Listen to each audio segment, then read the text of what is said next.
If I have two plates that are parallel to each other and it's hooked up to some power supply, obviously this is the positive side and the negative side of the battery or power supply.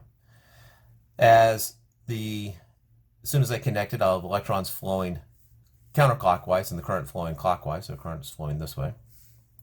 I'll get an electron on here, one will leave, and I'll get a positive charge. In other words, I'll eventually get a bunch of negative charges on one plate and positive charges on the other plate, and so they become charged. This is Q, and that'll be charged with negative Q. Now, if I think about that, if I have two plates here that are charged with a positive and a negative, and let me put more space in between them. I have an electric field going from positive to negative. This is at a higher potential than this is, so if I'm going in this direction, my change in potential is less than zero, which makes sense because if I start here and I end here, my total change in potential needs to be zero, so I gain potential going across the battery, going from negative to positive, and then I lose going from positive to negative. So if I go in the direction of the electric field, if you recall that the electric field is the negative change in potential over the change in position. So therefore, the change in potential should be the negative E dot delta X. And yes, there's a little bit of hand waving with the math there. Suddenly it becomes a dot product. So if the electric field and the change in position are in the same direction, in other words, my dot product is positive, and so my change in potential is negative. If I go against it, if delta X is in that is to the left, it's opposite direction of the electric field, then my dot product is negative, cancels out with that negative, and my change in potential is positive. So if I have a positive plate here and a negative plate here, I have electric field lines heading towards negative and away from positive. So I have an electric field that is heading away from positive.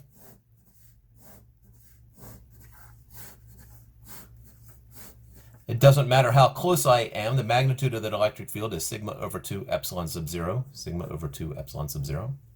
I have electric field lines heading towards the negative plate because of the charges on the negative plate. And so I have these electric field lines going towards the negative plate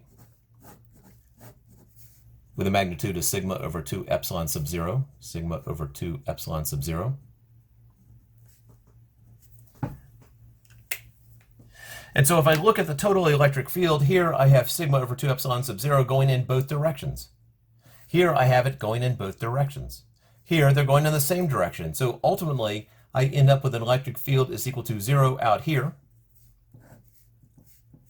an electric field that's equal to 0 out here, but in between them, I add these two up, and it's sigma over epsilon sub 0 is the total electric field.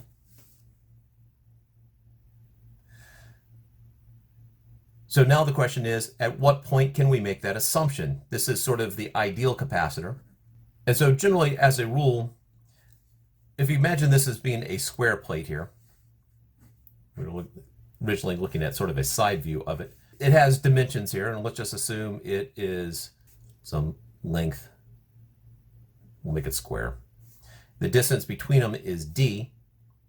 And so we can make the assumption that this is infinitely large if d is much less than L.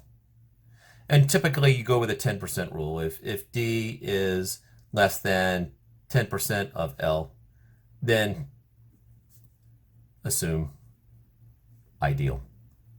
And you can go through the really complex calculations in order to figure out what it is if it's not ideal, but this is good enough for most of what we do.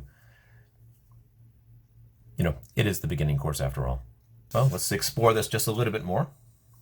So if I have a parallel plate capacitor, I have some voltage here between the two.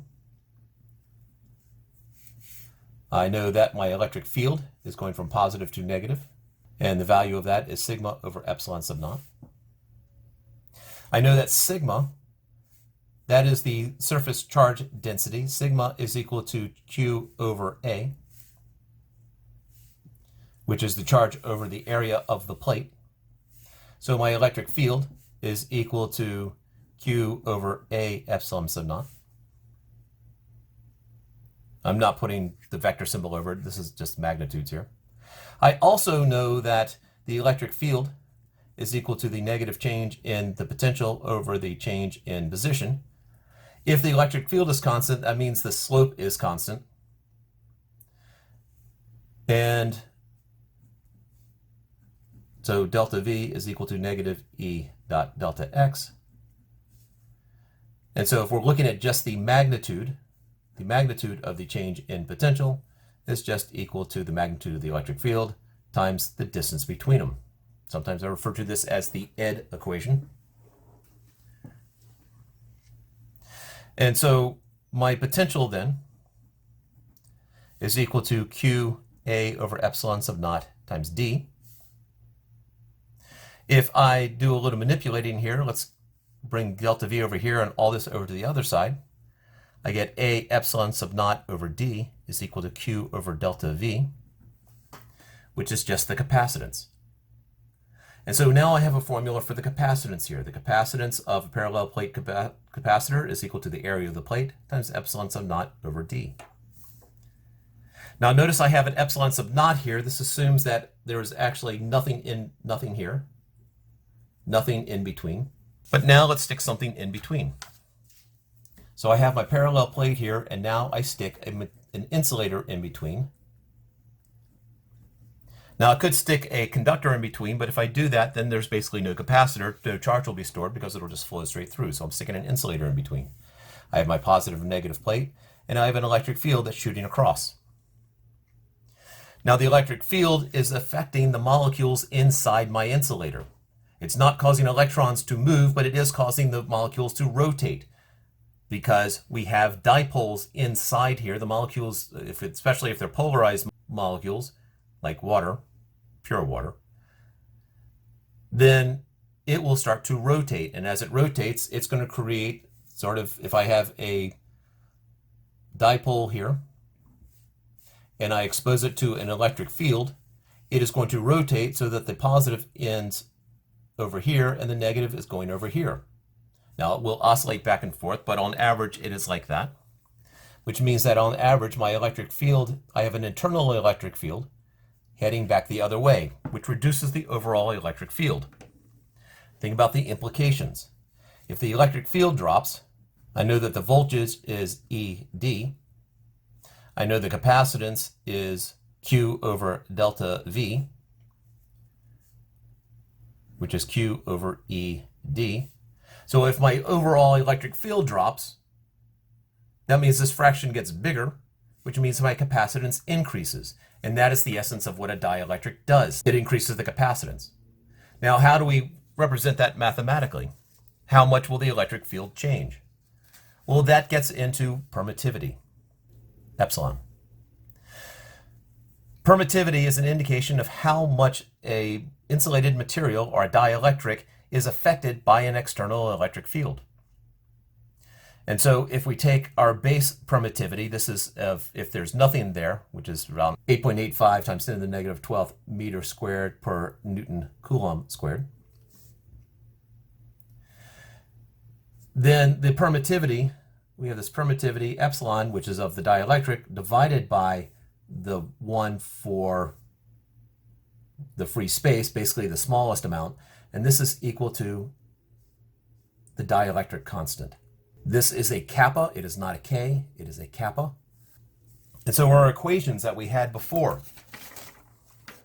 we had capacitance is equal to A epsilon sub naught D. Well, now putting a dielectric in there, this is without a dielectric. With dielectric, capacitance is A epsilon over D. All we did was drop the sub-zero there, which it becomes kappa A epsilon sub naught over D. Because from here, we can see that epsilon would be kappa epsilon sub naught. The dielectric strength tells you how much the capacitance will increase or how much the electric field will decrease and so forth. So we end up with a couple of base equations. That capacitance is equal to kappa times the area of the plate assuming the areas of the plates are the same for right now, times epsilon sub naught over d. I know that the voltage, the magnitude of the voltage, is equal to the magnitude of the electric field times the distance between them. I know that so from that, I know that the electric field strength is equal to the change in potential over the distance between the plates.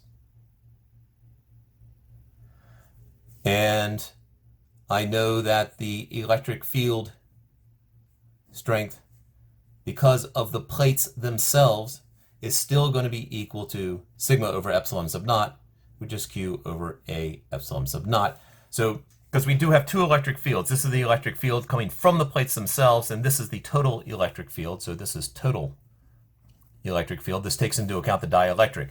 If there's no dielectric, then these two values are the same. If there's a dielectric, then they are now not the same anymore. And capacitance is Q over delta V. And again, absolute values there.